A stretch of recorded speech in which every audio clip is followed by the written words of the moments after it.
జపాన్లో ఒక ఇన్సిడెంట్ జరిగింది భయ్య.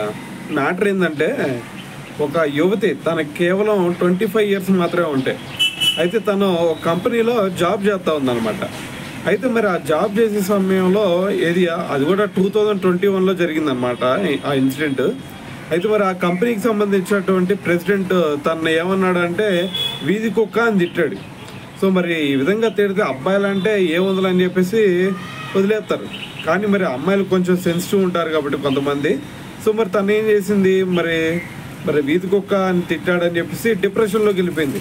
సో డిప్రెషన్లోకి వెళ్ళిపోయి తను ఏం చేసిందంటే సూసైడ్ అటెంప్ట్ చేసిందనమాట.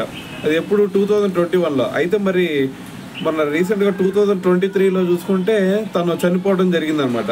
అయితే మరి దీని అంతటికి కూడా కారణం మరి ఆ కంపెనీ యాజమాన్యం అని చెప్పేసి మరి వాళ్ళ తల్లిదండ్రులు ఏం చేశారంటే కోర్టుని ఆశ్రయించారు.